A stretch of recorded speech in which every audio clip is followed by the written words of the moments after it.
so excited for y'all. Today, we have a 1956 Packard 400, baby. And I can't wait to share some of these things with you. Let's check this one out. Gia!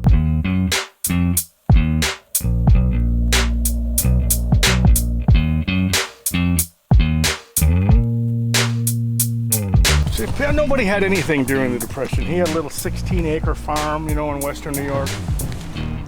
So to go through the Depression and ending up having a Packard is like the ultimate, because back in the day, Packards were the Rolls Royce of American cars. So this was like his baby. Even when it was brand new, when he'd park it in the garage, he'd put a sheet on it or a blanket on it, and never drove it in the winter. And it, spend most of its life in Western New York. So it's an original condition. It's not restored at all. And if you look closely, you can see a couple little love marks. Yeah, of course. Because it's 68 years old. What was the 400. See, here's the 100 part. The 400. Oh, that's dope. This is. But you talk about a trunk. Look at the size of this trunk. Oh, this is I know. You could raise a family back there. Yeah, that's big. That's massive. Holy crap. You could definitely fit your wheelchair inside this. Yes, sir. For sure. We're talking about a Packard 1956. Yep. What in the world is going on? The highway system was just, you could drop the hammer, go 75 miles an hour. But in these days, salesmen had all kinds of books and stuff, that the stuff they were trying to sell, and it would weight the back of the car down. So it would get way down, okay? Now, there's gonna be a 15-second delay, then you're gonna hear a click, and you're gonna hear that motor run, and what it's gonna do is twisting. And it lifts back up. Right. With the weight there. Right, this automatic load leveler, 1956. What? So now he's got all the books back there, but it's maintaining its normal ride height. Wow. Now, if I get off the car, okay, I just took the books out, it's too high. There's going to be a 15-second delay. You'll hear a... Oh. And that's torque suspension? Torsion bar. Torsion bar. Torsion bar. All that doesn't have springs anywhere. Jay Leno has one of these cars. Why they don't do that anymore? Well, torsion bars, they still use torsion bars in different vehicles. They don't do all four wheels with it though, usually just front. Does it ride like a... It rides like a Packard. It's just like smooth as can be. Got a long wheelbase, which is always going to give you a better ride anyway. So it's just the opposite of my race car, hot rod. I can't wait to smile off my face when I drive it, but for a completely different reason than I can. So in comparison to something current, as a ride, will it be considered like a Cadillac nice ride? Yes, people that own Packards like to say that the Cadillac is a step down from a Packard. That's just a thing. Right. Cadillac's up there, Lincoln is up there, but the Packard people always have it that that's the ultimate American car, especially post-World War II. Packard built the engines for the P-51 Mustangs. I don't know if you know much about World War II. I'm kind of a nut about it. They built the engines for the PT boats in World War II. Packard was a big car company back in the day. 56 was the last year that they were in business. Really? They merged with Studebaker in 1953. Studebaker and Packard built their own separate cars.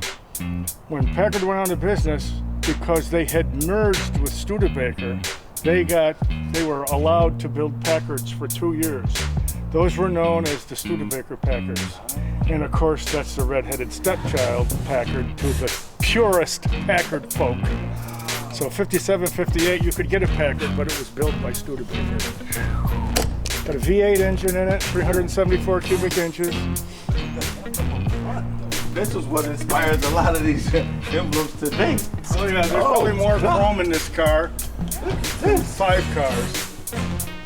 Oh, God. It's a big body.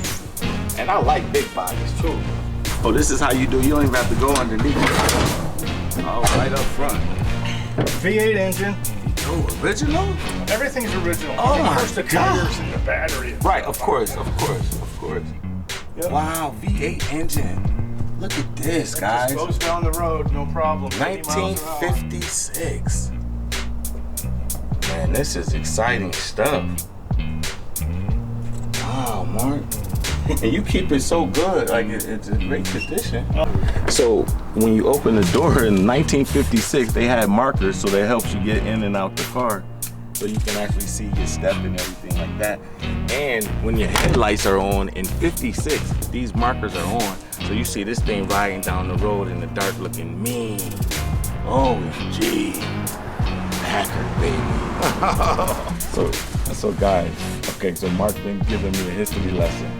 And on the front bumper of the Packard, and you're gonna see this in a lot of cars in the era back then, but they have these things protruding out, and it's called a Dagmar. And the Dagmar is actually from a model lady, actress lady, who was well endowed like in the 1940s, guys. And this is the motivation. Her last name was Dagmar, and this is the motivation for these things in the front. And they were some freaky people back in the 50s. But yeah, that's why the Dagmar's there, baby. It's cool. All right, let me get up in this Packard, baby. Oh yeah, that's a nice little jump for me. Good thing I got on all these hands and stuff. Y'all would have seen some crack action. All right. So do these go up and down? See how it's adjusting? Yes. You hear it adjust because you got in it. It's more weight in the car, so it lifted up a little. So it wants to stay level at one level, no matter what kind of weight you put in it. Oh God. And 56, guys, y'all not gonna believe this though, but this is how you used to put your car in gear in your Packard. It was push button. So you got your park, reverse, neutral, drive, low and high. And this is crazy though, this is all electronic in the 50s. This is luxury, on proper luxury, baby. Look at this chrome that's all through the headrest of this thing. Oh my God. This is definitely some beautiful, beautiful stuff. They put a lot of chrome. I think this is like one of the most chrome used cars I've seen. For sure. Boom. Okay, now, first knob on the left on the radio, it's turned off. Just turn it on. You know how I'm old school. Okay, now it's got tubes, so it's going to take a second for it to come on. Wow. Okay, so give it just a little volume. It'll come on, you'll hear it. But I got to show you something about this radio that's going to blow your mind. In the 50s. I'm glad Chad is smart to understand exactly what he said, because the minute he said algorithms, I was out as far as that goes. So I need to bring in somebody else who's smarter than me.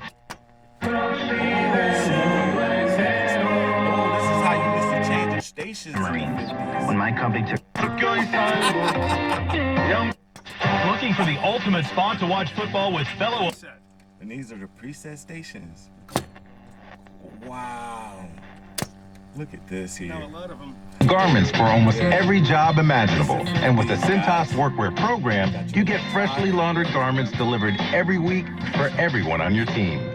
Great garments. Oh, I see. Yeah.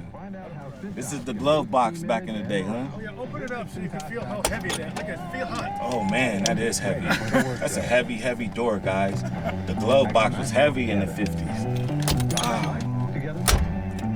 This is beautiful. And then this is turning that off. Yeah. Oh man. Look at the knob. The knobs are so big and stuff. I know. Man. Antenna, you got your wipers, lights. Yeah. Woo! This don't got no AC, guys. No, So. this is Buffalo, New York car. Oh yeah, this is a Buffalo, New York car. Y'all know how I feel about Buffalo. We need a lot of air conditioning there. You know how I feel about Buffalo, baby. We representing, you know what I'm saying? But we don't need no AC out there anyway, so. Guys, look how big the steering wheel is though. This is massive. What I'm trying to tell y'all, like compared to any other steering wheel you see out there, this circumference is crazy. This interior is probably how some of the newer steering wheels are. This can go all the way around and it got gaps in between. Packard was crazy back in the day. Holy. So back in the day, this is an ashtray. Everybody used to smoke in their cars. This is really, really still fine-tuned ashtray. And it's heavy and sturdy. They did this really, really well when they built this type of stuff. The details is crazy inside the Packard, guys. Oh my gosh. Guys, this 56 that they were smokers for real. This lighter actually still works. 1956 original everything. And watch it pops out. Lighter work on fire, baby. Oh, and God, jeez. Holy. The hand controls probably could fit on this one too, guys. Look at, cause it's like open space right here for your hand control to go over. The brake is not that wide. You can probably get the around your brake, so you could fit some portables on there too. Oh my gosh. I don't want to mess this up at all. There we go. Yeah, this is nice. My pants all the way down, all this transfer. But it's all right. Okay guys, so back in the 50s, this, when you open the door, this comes up top there, and that actually, if it's raining, pushes the rain off so you can get out the door without getting all wet and stuff like that and all that stuff. Man, they was on some luxury time back then, baby. Luxury for real. OMG. I love it.